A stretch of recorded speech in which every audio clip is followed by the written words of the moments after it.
헝가리 출신의 의사가 한 명 있습니다. 이그나츠 제멜바이스라고 하는 사람이 있는데 19세기, 그러니까 1800년도에 활동했던 의사입니다. 여러분, 믿기 어려운 사실이 하나 있는데요. 위생이라는 개념이 없었을 때입니다. 병든 사람을 수술하는 의사들이 수술 도구를 잘 씻지 않았던 모양입니다. 그래서 1번 방 수술했던 의사가 손 씻은 물에 2번 방 수술 의사도 손 씻고 돌아가면서 손을 씻을 정도였다고 합니다. 정원사가 손에 흙이 묻은 것 더럽다고 생각하지 않듯 의사는 손에 묻은 피와 고름을 더럽다고 대수롭게 여기지 않았다는 것입니다. 여러분, 루이 파스테르, 우유만 아시는 게 아니라 파스테르라고 하는 생물학자 아시지요? 로베르트 코흐라고 하는 학자들이 세균이 질병을 일으키는 원인이다라고 하는 것을 발견해내기 전까지의 일입니다. 제멜바이스, 아이를 낳다가 산모들이 죽어가는 모습을 발견하고 이것은 환자들 간에 이미 침투한 세균들이 병원에서 옮겨다니면서 결국 이 비참한 일이 생겼다. 그리고 자기가 일하는 산부인과에서 먼저 수술방 앞에 염소술을 놓고 반드시 손을 깨끗이 씻어야 수술방에 들어가도록 했다는 것이지요. 급하다고 빨리 들어가야 된다고 하는 의사들 앞에서 안 된다고, 손 씻고 가야 된다고. 그래서 병원에서 이단아 소리를 들었고 동료 의사들은 그를 미쳤다고 여기며 결국 그를 정신병원에 입원시키고 쓸쓸히 그곳에서 생을 마감했다고 합니다. 후에 세균 감염이 사망의 원인임이 밝혀지면서 이제는 손 씻지 않고는 수술방에 들어갈 수 없고, 우리가 텔레비전 드라마에서도 보면 얼마나 손톱 끝까지 깨끗이 닦는지, 한 사람의 이 귀한 섬김, 고집스러운 신념으로 수많은 사람들이 잘못을 고치고 옳은 대로 돌아오게 한다면 그런 인생이야말로 가치 있는 인생이 아니겠습니까? 오늘 다니엘서 본문에 당연히 다니엘이 등장하고 있습니다. 우리 요절 말씀은 3절입니다. 여러분 함께 한번 읽도록 하겠습니다. 12장 3절입니다. 시작. 지혜 있는 자는 궁창의 빛과 같이 빛날 것이요 많은 사람을 옳은 대로 돌아오게 한 자는 별과 같이 영원토록 빛나리라. 두 사람이 등장하는 듯 보여집니다. 지혜 있는 자, 그리고 많은 사람을 옳은 대로 돌아오게 한 자. 두 사람인 것 같지만 결국 한 사람입니다. 오늘 우리가 재직 헌신 예배를 드리면서 우리 모두가 지혜 있는 자, 그리고 많은 사람을 옳은 대로 돌아오게 하는 자, 그런 재직들이 되시기를 축복합니다. 새해가 되면 우리 부모님들이 자기 자녀가 다니엘처럼 되게 해달라고 기도합니다. 실제로 그런 기도 제목을 내신 분이 계세요. 다니엘, 당시 최강대국 바벨론의 총리 대신이 될 정도로 명석하고 세계적인 리더가 되기를 바라는 마음에서 비롯한 소망이겠지요. 그러나 그것은 다니엘의 겉모양만 보았을 뿐, 다니엘의 면류관만 보았을 뿐, 그가 져야 하는 십자가는 보지 못한 것일 수 있습니다. 사실 다니엘, 그는 엄청나게 고난과 고통과 아픔을 극복한 인생을 살았습니다. 어린 나이에 나라는 망해버렸습니다. 이역만리 타국으로 끌려가 포로가 되었습니다. 아마 살아서는 다시 부모 형제를 보지 못하게 될지도 모르겠습니다. 가슴이 뻥 뚫리는 큰 상처가 그에게 자리 잡고 있었을지 모르겠습니다. 그러나 다니엘은 그 상처에 함몰되지 않고 하나님의 능력으로 일어나 바벨론 왕궁에서 비록 포로의 몸이었지만 하나님께서 살아계신 하나님임을 보여준 그런 인생이었습니다. 하늘의 빛과 같이 빛나는 인생을 살았던 사람입니다. 여러분, 빛하면 어떤 게 떠오릅니까? 혼자만이 빛나는 것이 빛이 아니죠. 다니엘 자신만이 빛나는 것이 아니라 어둠 속에 쌓여있는 주변 사람들을 환하게 비추어 옳은 대로 돌아오게 한 인생이었단 말입니다. 우리 다니엘 하면 떠오르는 게 세 친구지요. 사드락, 메삭, 아벳느고. 믿음의 친구들이 바로 이 다니엘의 선한 영향력으로 만들어졌고, 바벨론의 왕, 천하의 권력자 느부갓네살을 비롯한 바벨론의 실력자들도 다니엘이 꿈 해몽하는 모습을 보며 하나님께 영광을 돌리게 된 사실, 성경에 정확하게 나와 있습니다. 다니엘, 하나님께 은혜 입은 그가 타락한 세상, 빛은 없고 캄캄한 어둠의 세력이 가득한 세상 가운데 지혜 있는 자, 옳은 대로 돌아오게 하려는 자가 되어 정말 환하게 빛나는 별과 같은 인생을 살았던 사람이었음을 보게 됩니다. 오늘 다니엘 12장, 주전 536년 바사왕 고레스 3년에 90세가 된 다니엘이 3주간의 금식 기도 중에 받은 묵시 중의 마지막 부분입니다. 여러분, 다니엘서 하면은 소년 다니엘만 생각나죠. 어린 소년 다니엘이 바벨론에 끌려가서 느부갓네살 왕의 꿈을 해몽해주고 총리 대신이 되었더라. 이 내용을 앞에 부분이 있지만 오늘 12장에서는 90세가 된 할아버지 다니엘이 기록한 묵시입니다. 신약의 요한계시록처럼 구약의 다니엘서는 마지막 때의 예언, 세상 끝날에 임박하여 나타날 마지막 때의 징조를 예언으로 보여주는 기록입니다. 오늘 말씀을 통해서 우리 강성교회 재직 여러분들이 첫 번째, 마지막 때를 어떻게 준비하며 살 것인가. 두 번째, 지혜 있는 자, 많은 사람을 옳은 대로 돌아오게 하는 자. 언뜻 보면 두 사람 같지만 결국 한 사람인 주님이 찾으시는 그 한 사람 되기 위해 어떻게 살아갈 것인가 다짐하고 점검하며 진리 가운데 순종을 결단하기 소망합니다. 1절에 보니까 그때에 내 민족을 호위하는 큰 군주 미가엘이 일어날 것이요, 하나님의 백성을 보호하는 임무를 맡고 있는 천사장 미가엘이 본격적으로 나섭니다. 마지막 때에 하나님의 백성, 곧 주의 몸된 교회를 공격하는 어둠의 세력들과 맞서 싸우게 될 것을 말씀하십니다. 우리를 지키고 보호하시는 하나님의 천군 천사가 있기 때문에 우리는 결단코 두려워할 필요가 없습니다. 다시 해야 됩니다. 화들짝 놀라셨어요. 지금 좀 전에 뭐 했는지 알 것 같아요. 우리를 지키고 보호하시는 천군 천사, 하나님의 천군 천사가 있기 때문에 우리는 결단코 두려워할 필요가 없습니다. 여러분, 퀴즈 한번 해볼게요. 성경에 가장 많이 등장하는 단어가 있습니다. 명령어. 1번 서로 사랑하라, 2번 가서 복음을 전하라, 3번 두려워하지 말라. 정답은 1번, 2번, 3번. 정답은 3번입니다. 두려워하지 말라. 365번 이상 나오는 하나님의 말씀, 두려워하지 말라. 매일매일 우리 삶 가운데 두려워하지 말라 말씀하시는 하나님. 제가 세워본 건 아니지만 연구하는 학자들의 도움을 제가 받았습니다. 여러분, 우리는 두려워하지 말아야 합니다. 자신이 마지막 때가 가까이 오고 있음을 짐작한 마귀가 하나님의 백성을 향해 더욱 거세게 공격을 해올 것이고, 이에 맞서는 천군 천사도 더 강력한 기세로 우리를 보호하는 이 치열한 영적 전쟁이 마지막 날에 이루어질 것이라고 하는 것이 바로 1절입니다. 그리고 2절. 여러분, 주님이 다시 온다는 것은 무슨 뜻입니까? 주님이 다시 오신다, 무슨 의미입니까? 마지막 심판의 때라고 하는 것입니다. 이 마지막 심판의 때에 우리가 영생을 받는 길에서 벗어나지 않게 되기를 축복합니다. 모든 자들이 부활하여 하나님의 심판을 받게 될 것입니다.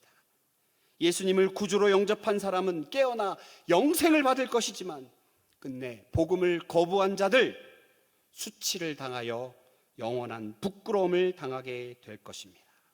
약속의 말씀입니다. 그리고 이어지는 3절. 두 사람인 듯 하나 결국 한 사람, 하나님 앞에 별과 같이 빛나는 인생입니다. 그런데요, 5절과 6절에 보니까 하나님, 정말 하나님 원하시고 우리도 간절히 바라는 별과 같이 빛나는 인생이 되기 위해서 환난과 어려움의 시대를 견뎌야 하는 필연적인 단계가 있다고 하는 것이 참 아쉽습니다.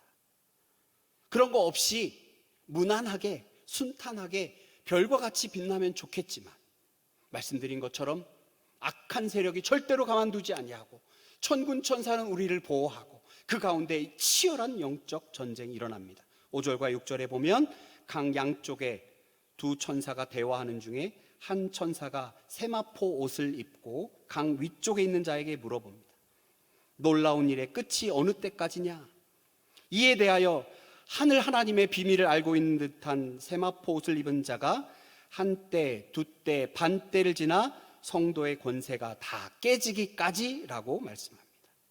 마귀들의 공격으로 인해 거룩한 하나님의 백성들이 극한 시련과 환난을 겪게 된다는 것입니다. 여러분, 잘 생각해 보면 세상 사람들이 누구나 겪고 있는 고난이라고 할 수 있는 경제적으로 어려운 것, 병들어 아픈 것, 관계의 어려움, 이런 것 세상 사람들도, 우리 성도들 말고도 다 겪습니다. 그런데 우리 성도들은 성도이기 때문에, 바로 이 믿음 때문에 환난과 시련을 겪는 일들을 많이 바라보게 됩니다.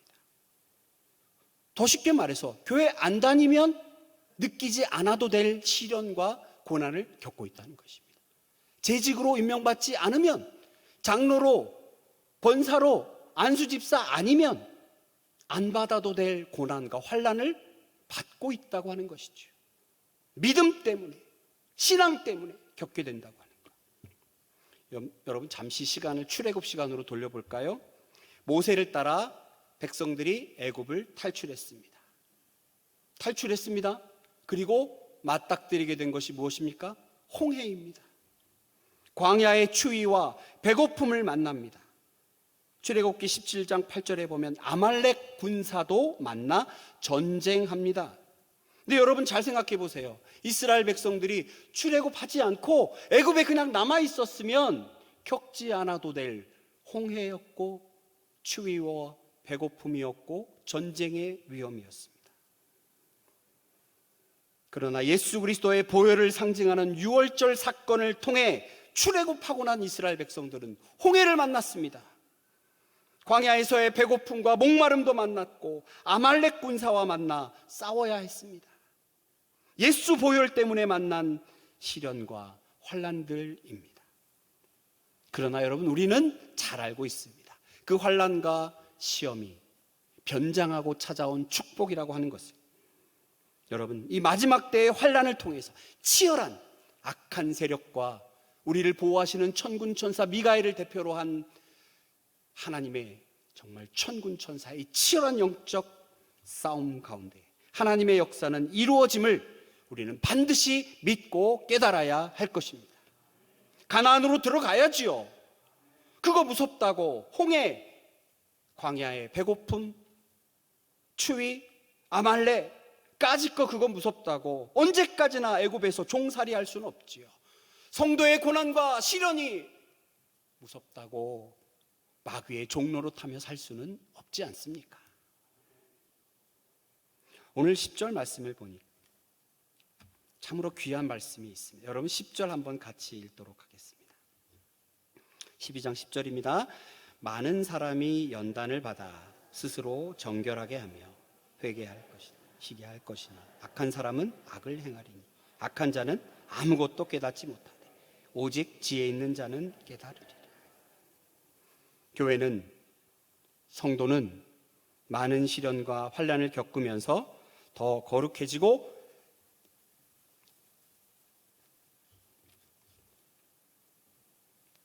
오늘 김상욱 목사님이 애통하라고 그래가지고 자꾸 이렇게 하루 종일 애통하는 마음이 생깁니다.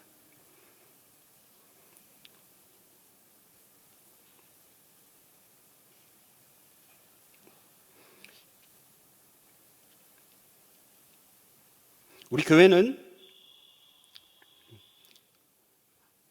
감사합니다. 저것 때문에 우리 교회는 사람들이 볼 때는 시련과 환난 가운데 있어 보일 수 있습니다. 그러나 이 시간들을 통해서 우리가 더 거룩해지고 성숙해지고 아름다워질 줄로 믿습니다. 마지막 날에 연단 받으면 정결하게 되는 지혜로운 자가 될 것인가, 아니면 악한 자가 될 것인가, 차이점은 바로 영적인 깨달음에 있습니다. 악한 자는 아무것도 깨닫지 못하되 오직 지혜 있는 자는 깨달으리라. 예수님을 믿지 않는 자는 말할 것도 없지만 예배드려도 말씀 들어도 변하지 않는 무기력한 종교생활자들 여전히 깨닫지 못하고 연단 앞에 무너져버리고 말지요. 그러나 우리 성도들, 하나님 앞에서 깨닫는 자 되어 귀한 하나님의 진리 가운데 행하시는 여러분 되시기를 축복합니다. 많은 사람들이 예배하고 기도하면서 하나님께 간구합니다. 그런데 가만히 생각해 보면 나의 간구와 바람은 이 세상에서 내가 경험하고 보았던 것이 전부입니다. 그 틀을 벗어나지 않습니다. 벗어날 수 없습니다. 경제적으로 윤택한 것, 건강한 것, 자녀들이 내가 원하는 대로 커주는 것, 뭐 그런 틀을 못 벗어납니다. 그러니 조금만 환난이 와도, 시련이 와도 내가 원하는 방향으로 가지 않으면 넘어집니다. 세상은 할 수만 있다면 환난과 시련 피해가라고 가르치거든요. 아이들한테 그렇게 가르치잖아요. 너 공부 열심히 해야지. 공부 열심히 해서 좋은 직업 가져야 이 세상에서 환난당하고 시련당하고 무시당하지 않지. 그런 것 아닙니까? 그런데 우리 주님 말씀하십니다. 요한복음 14장 27절, 평안을 너희에게 끼치노니 곧 나의 평안을 너희에게 주노라. 내가 너희에게 주는 것은 세상이 주는 것과 같지 아니하니라. 너희는 마음에 근심하지도 말고 두려워하지도 말라. 또 두려워하지도 말라. 우리가 두려운 까닭은 내가 알고 있는 상식과 내가 아는 경험에 따라서 이 환난 되도록이면 피하고 싶어요, 이 어려움 내게는 안 오게 해주세요 라고 하는 그 바람 때문에 우리가 기도하고 간구했는데 그게 찾아오면 넘어지고 쓰러져 버리지요. 그래서 두려워하지요. 그러나 오늘 요한복음의 말씀 그리고 다니엘서의 말씀 우리에게 주시는 것은 바르게 깨닫는다면 이 세상에 지금 내가 당하고 있는 시련과 환난이 혹시 찾아온다면 그 시련과 환난을 대하는 나의 태도가 완전히 다르게 변신할 수 있다고 하는 것이죠. 십자가를 지고 주께서 주신 십자가라면 감사히 확실하게 제자의 삶을 살아가야겠다 결단하고 다짐하고 순종하게 되는 것입니다. 바라건대 우리 강성교회 모든 재직들과 성도님들이 영적으로 지혜 있는 자 되고 각자 서 있는 자리에서 선한 영적 영향력을 나타내어 많은 사람들을 옳은 대로 돌아오게 하는 명품 재직들이 되시기를 축원합니다. 서두에 말씀드렸던 그 의사, 지금 우리가 볼 때는 그 의사가 얼마나 옳은 결정을 했는데 그 당시 사람들은 비웃었고 정신병원에 가두어 버렸습니다. 그럼에도 불구하고 많은 사람들을 옳은 대로 돌아오게 하는 그 의사, 그에게 닥친 시련과 고난, 그러나 그 일을 통하여 많은 사람들이 옳은 대로 돌아오게 되었다는 것입니다. 여러분, 그렇다면 구체적으로 어떻게 해야 하겠습니까? 하나님의 말씀 7절, 내가 들은즉 그 세마포 옷을 입고 강물 위쪽에 있는 자가 자기의 좌우손을 들어 하늘을 향하여 영원히 살아계시는 이를 가리켜 맹세하여 이르되 반드시 한때 두때 반때를 지나서 성도의 권세가 다 깨지기까지니 그렇게 되면 이 모든 일이 다 끝나리라 하더라. 아멘. 숫자가 나오는데 여러분 너무 숫자에 집착할 필요는 없습니다. 1120, 1290, 1335 그냥 상징적인 숫자로만 보시고 여러분 기다려서라고 하는 말에 집중하셔야 합니다. 성도들에게는 인내하며 기다리는 시간이 있다고 하는 것입니다. 아무리 생각해봐도 믿음은 기다리는 것입니다. 어떠한 환난과 역경이 있을지라도 선하신 하나님의 뜻이 반드시 이루어짐을 믿고 기다리는 것입니다. 그 기다림의 시간 동안 가만히 손 놓고 있는 것이 아니라 기도하고 예배하고 스스로를 정결하게 하는 시간으로 만들어 하나님의 일하심을 믿고 기다리는 것입니다. 9절의 말씀 보니까 하나님 멈추라 하시면 멈추고 가라 하시면 가야 합니다. 주님보다 앞서지 않고 그렇다고 너무 뒤처져 말고 말씀을 간수하고 간직하며 하나님의 발걸음에 내 발걸음을 맞추어 가야 할 것입니다. 두 번째로 영적 분별력을 가져야 합니다. 4절과 9절에 보니까 봉함이라라고 하는 단어가 우리를 붙잡습니다. 감추어서 아무도 보지 못하게 하라 이런 뜻이 아닙니다. 이 말은 잘 보관하면서 이 예언이 어떻게 성취되고 있는 것을 지켜보라. 영적인 분별력, 기도하는 자에게 주시는 선물이고 말씀을 가까이 하고 읽고 묵상하는 자에게 주시는 하나님의 은혜입니다. 이 하나님의 놀라운 은혜의 말씀, 그리고 이들이 어떻게 승리하게 되는지 예언이 성취되는 것을 지켜보라는 말씀입니다. 세 번째, 마지막 13절입니다. 자신의 자리를 성실하게 지키라는 것입니다. 이 땅에서 수명 다할 때까지 지금처럼 성실하게 살아가라는 말씀입니다. 여러분, 공부 잘하는 애들하고 조금 공부가 필요한 애들하고 차이가 뭔지 아십니까? 언제 시험 봐요? 이거 물어보는 애들이 가장 차이가 나타납니다. 언제 시험 보는지 공부가 필요한 애들은 참 질문이 많습니다. 예수님 언제 오세요? 예수님의 재림 때는 오직 하늘 아버지 하나님만이 아십니다. 그때까지 우리는 알 수 없습니다. 그때까지 우리는 각자의 삶의 위치에서 직장인으로, 사업하는 자로서, 남편으로, 아내로, 자녀로, 학생으로 각자 자리에서 성실하게 책임을 다하여 살아야 합니다. 이것이 성경적인 가르침입니다. 그래서 여러분, 내일부터 시작되는 세상에서 월요일 정말 성실하게 다른 사람들보다 더 열심히 그 가운데 예수님의 향기가 드러나야 할 줄로 믿습니다. 지혜 있는 자, 많은 사람을 옳은 대로 돌아오게 하는 자. 언뜻 보면 두 사람이지만 결국 한 사람이었습니다. 그들은 별과 같이 영원토록 빛나리라 약속하셨습니다. 마지막으로 여러분, 중요한 교훈을 하나 점검해야 합니다. 여러분들에게 제가 별과 같이 빛나리라 하나님의 약속을 붙들고 우리 함께 별이 됩시다, 이렇게 내가 별이 되어야겠다라고 돌아가시면 안 됩니다. 여러분, 별과 같이 빛나게 되리라 라는 뜻이 진정으로 무엇입니까? 수요기도에 오신 분들은 오병이어에 대해서 지난주에 말씀드렸습니다. 여러분, 우리는 지금까지 이적의 현장에서 쓰임받은 물고기 2마리와 보리떡 5개에 환호합니다. 와, 어떻게 이런 일이 벌어지나. 물고기 2마리와 보리떡 5개가 성인만 5,000명, 애들하고 여인까지 합쳐 2만 명이 먹고 12광주리가 남았네. 어떻게 이런 일이 있느냐. 사람들은 그 일을 행하신 하나님의 영광보다는 물고기 2마리와 보리떡 5개에 환호합니다. 그때 성경의 기록, 예수님은 홀로 쓸쓸히 산에 오르셨습니다. 여러분, 혹시 반짝반짝 빛나는 별에 너무 집착하게 될까봐 걱정됩니다. 우리 강성교회 재직들, 내가 반짝반짝 빛나는 별이 아니라, 그래서 내가 다른 이들보다 두드러지는 것이 아니라, 홀로 주목받는 것이 아니라, 여러분, 빛은 다른 이들을 환하게 비추어 주는 것입니다. 여러분, 이 세상에 원래 어둠이 없었어요. 어둠이라는 건 없어요. 차가움이라는 건 없어요. 그저 빛이 없었을 뿐이고 열이 없었을 뿐입니다. 빛이 없는 그 가운데 반짝반짝 빛나는 빛이 되어 내 사명을 발견하고 어두움에 빠져 헤매이는 그곳에 내가 한 줄기 빛이 되어 그들을 빛나게 해드려야 된다는 것. 어둠을 몰아내고 빛으로 환하게 밝혀 넘어지거나 그들이 자빠지지 않게 도와줘야 한다는 의미입니다. 지혜 있는 자, 많은 사람을 옳은 대로 돌아오게 한 자. 이 자는 언제입니까?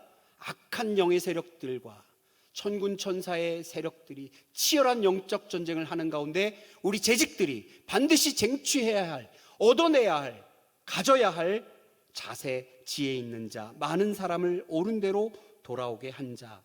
그는 결국 우리를 빛나게 하시는 하늘 아버지의 선한 목적인 것임을 깨달아야 합니다. 재직 헌신 예배를 드리면서 우리 모든 재직들이, 우리 성도들이 이와 같이 되기를 간절히 축복합니다. 분명히 영적인 싸움과 환난은 우리 앞에 놓여질 것입니다. 그리고 우리를 지키시고 보호하시는 하나님께서 하늘에 천군 천사를 보내셔 지키시고 보호하심도 의심할 바 아닙니다. 그 가운데 나는 과연 어떻게 할 것인가? 인내하고 기다려야 합니다. 믿음을 지켜야 합니다. 아무리 강조해도 지나치지 않습니다. 한번 따라해 봅시다. 인내하고 기다리겠습니다. 믿음을 지키겠습니다. 그리고 말씀과 기도로 무장해야 합니다. 여러분, 무장할 때는 나의 몸도 가려야 되고 무기도 들어야 합니다. 그것이 바로 말씀과 기도입니다. 말씀과 기도를 가질 때에 무장된 나는 영적인 분별력을 가질 수 있습니다. 다시 한번 따라해 보겠습니다. 영적 분별력을 갖겠습니다. 세 번째, 우리 각자 자리에서 성실하게 지켜내야 합니다. 내가 하고 있는 일, 하나님께서 내게 주신 이 귀한 생업, 내게 주신 이 귀한 사명, 내가 지키겠습니다. 나를 통하여 하나님의 영광이 드러나기 위해 나를 통로로 사용해 주시옵소서. 이 일을 위해 하나님 내게 사명을 주셨군요. 그래서 하나님 내게 헌신을 요구하는 줄 알았는데 그것이 아니라 그것이 오히려 축복이고 선물이고 은혜였군요. 하나님 그랬군요. 나더러 뭘 요구하시는 줄 알았는데 그게 아니라 그 일 통하여 내게 선물을 주셨군요. 하나님 감사합니다. 감사합니다. 하나님 앞에 정말 고백하며 감사로 찬양하는 우리가 되기를 축복합니다. 우리 함께 찬양하는 시간을 갖겠습니다.